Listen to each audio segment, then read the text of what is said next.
Hello. In this lecture, we will learn signal flow graph. You know that block diagram is a pictorial representation of control system, whereas signal flow graph is a graphical representation of control system. Actually, the signal flow graph is an application of directed graphs or digraphs. These are most commonly used to represent signal flow in a physical system, or how the signal is flowing through different systems or different parts of the systems. You know that using block diagram reduction technique, we can determine the transfer function of a control system. This is that is very excellent method. I say that block diagram reduction technique is a very excellent method, but for very complicated system, it is very difficult and time consuming. Whereas signal flow graph, using Mason's gain formula, we can easily determine the transfer function of any complicated control system. Here you can see a block diagram of a control system, and this one is the signal flow graph of this control system. Now, before elaborating this signal flow graph, we have to identify the several elements of signal flow graph, which are firstly nodes. Node is representing signal or system variables. Here you can see these are the nodes. Branches. A branch is directed line joining two nodes. Here you can see this one is a branch, this one, even this one. These are the branches. Input node. We can say a node as input node if it has only outgoing branch. Here you can see this one is a input node because no incoming branches is there. Output node, it contains only incoming branches. This one is the output node, only incoming branch. Transmittance, it is the gain of the branch. Well, this is a branch where the transmittance of this branch is G1. Similarly, the transmittance of this branch is G2. Similarly, the transmittance of this branch is minus H1. There is no gain is here, so you can say that the transmittance of this branch is 1. Similarly, the transmittance of this branch is also 1. Forward path.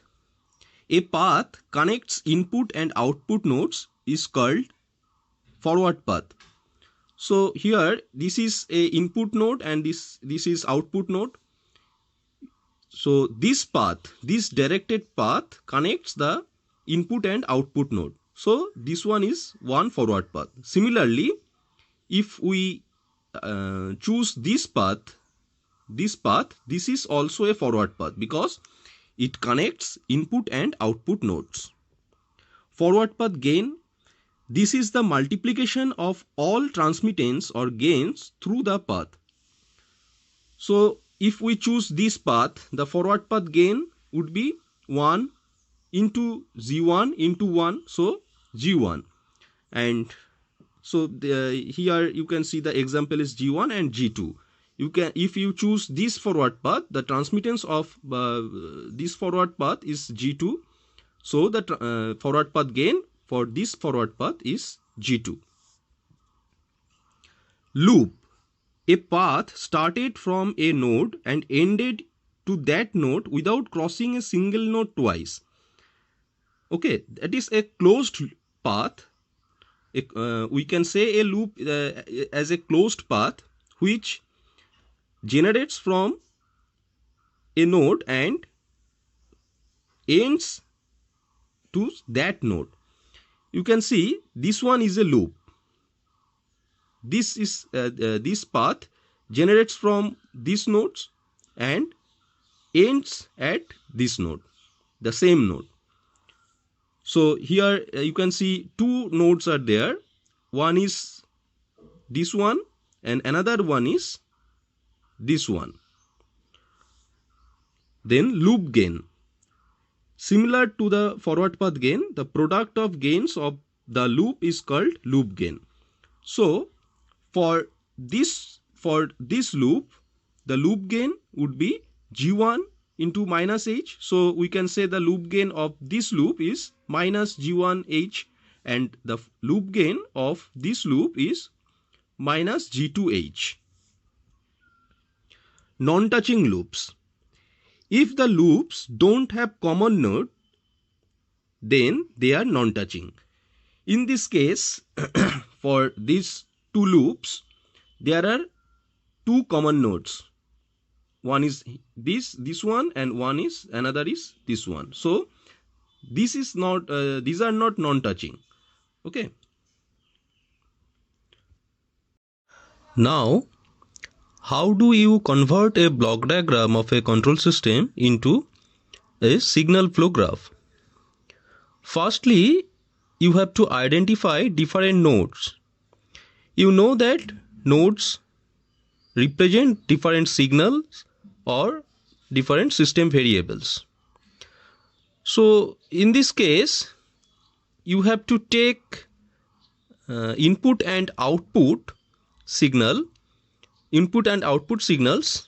as different nodes and take a node after every summing point. So in this example, you have to mention this input signals, this output signal, and this summing points as nodes. So you will get 4 different nodes. So here you can see 4 different nodes, and after that you have to connect different nodes through different branches with their respective transmittance according to this block diagram. So we have to connect these nodes through 3 different branches which has gain of G1, G2 and H1 respectively. So thus you can get a signal flow graph from a block diagram. Thank you.